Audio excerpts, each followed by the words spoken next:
What's up guys? Ngayong araw nga pala may laro kami sa P1BL. 15 under nga pala yung sinalihan naming division. Halika, samahan niyo ako. Bago nga ako pumunta sa venue ay kumain muna ako dito sa mundo. Ito nga pala yung kinain ko. Cheeseburger at saka McCafe. Bumili nga ako ng kape kasi medyo inaantok ako dito. Ito nga pala yung motor natin na si Kifi. Nandito nga pala ako ngayon sa Las Piñas. Papunta na nga pala tayo sa venue at sa Blue Court nga pala yung venue. Pagdating ko, agad na akong nagbihis dito. Hindi ko na nga nabidyohan yung game. A few moments later. Ito na nga pala yung after ng game. Okay, alas level lang kayo doon. After nga ng laro, papunta na tayo sa gym. At ito nga, nakita natin ang kaibigan natin dito. Bago mag-workout ay kumain nga muna pala tayo dito. After kong kumain ay umakyat na agad ako sa gym. Pagdating ko ay agad na ako nag-warm up.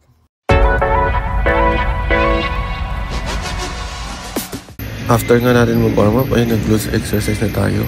Gumamit nga pala tayo dito ng bands. 10% nga pala yung ginawa natin dito. After nga nun ay nag-core workout na tayo. 10% nga din pala yung ginawa natin dito. Then next na workout natin ay Russian twist. 15% naman yung ginawa natin. Next workout natin ay bird dog. Ito nga pala ay para sa core din. More on balance nga pala to. After nga natin mag-activate ng core ay nag-legs workout na tayo. Reverse lunge nga pala yung ginawa natin dito. 10% nga pala to. And then 3 sets. Nag-legs nga pala ako ngayon para sa game namin bukas. Kasi medyo sumasakit na yung tuhod natin. Kailangan natin to para sa maintenance natin. Next na leg workout nga natin ay step up. May hawak nga pala tayong kettlebell dito. 10% nga din yung ginawa natin. After nga nun ay nag-side to side lunges tayo. Dahan-dahan nga lang pala to. 8% naman yung ginawa natin dito. Para sa MCL nga pala natin to. After nga nun ay nag-Bulgarian split squat tayo. Tapos may hawak tayong kettlebell. 6% nga pala yung ginawa natin dito. After nun ay nag-single leg hip thrust tayo. 6% din yung ginawa natin. Para sa glutes at hamstring nga pala itong workout na to. Yung next na workout natin ay hollow hold.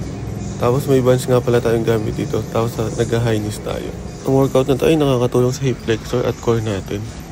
Ang next na ginawa natin ay parang nagmamarch lang tayo. Alternate lang yung ginawa natin dito. 8% yung ginawa natin. After nga ng workout na yun, ay pinalakas natin yung tibialis natin. And nakakatulong nga din pala to sa ankle injury.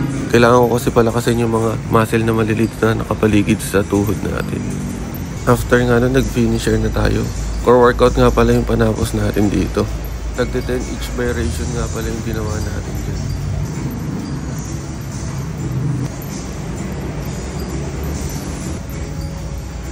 After nga ng core workout natin ay nag-cool down na tayo ng bike.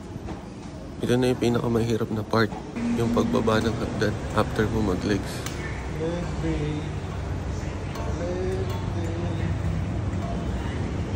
Hanggang dito na lang. Paalam. Follow for more. Yeah, wait a minute. Get it how you live it. 10 toes in when we standing on business. I'm Mr. Body Catcher. Slaughter gang.